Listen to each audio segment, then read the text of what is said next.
When Mary Kay Letourneau passed away at age 58 after privately battling cancer, it marked the close of a controversial and deeply troubling chapter in modern American history. Her eldest son, Stephen Letourneau Jr., announced her death on July 6, 2020, revealing she had fought bravely against stage 4 metastatic cancer for 6 months. Mary passed away peacefully after a long, difficult battle, he shared. The family requested privacy to cope with their loss and focus on healing. Mary Kay Letourneau's family was complex.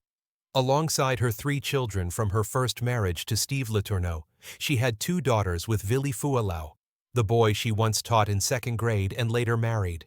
The pair tied the knot in 2005 but separated officially in 2019.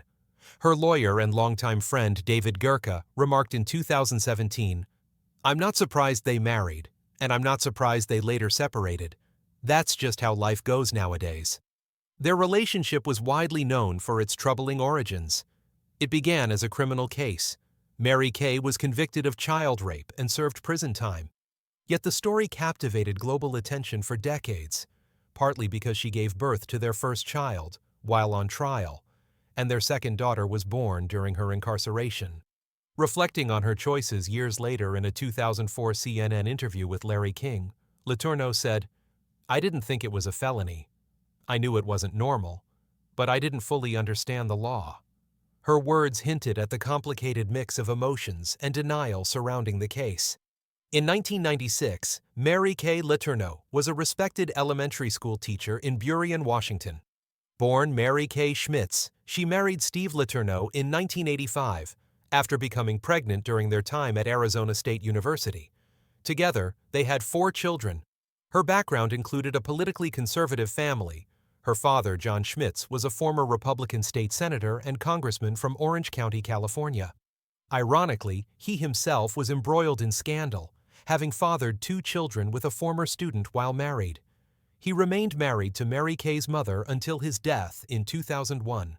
Women's rights attorney Gloria Allred, who knew the family, described Mary Kay's parents as ideologically strict and repressive, suggesting Mary Kay likely never felt comfortable discussing her deeper feelings or struggles with them.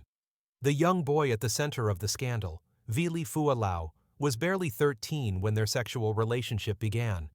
He had been Mary Kay's student since 2nd grade, coming from a fractured family. His parents were divorced, and his father was imprisoned for armed robbery. Despite Mary Kay's claims that Vili pursued her and that she didn't realize the gravity of her actions, the court was not swayed.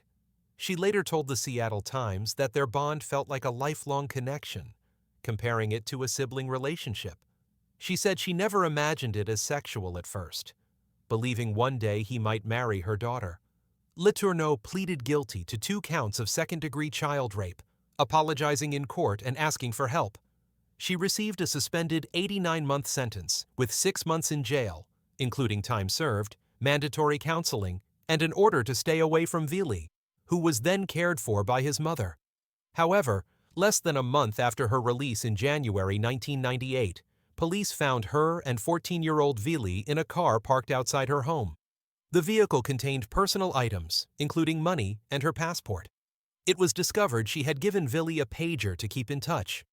Authorities were alerted again when Vili's therapist reported the couple had resumed their sexual relationship. Mary Kay was sent back to prison and placed on suicide watch. Her lawyer argued that she suffered from bipolar disorder and had stopped taking medication after jail, leading her to make dangerous decisions. "We weren't surprised this would happen," her attorney said. Whether it's true love or obsession, she needed long-term treatment.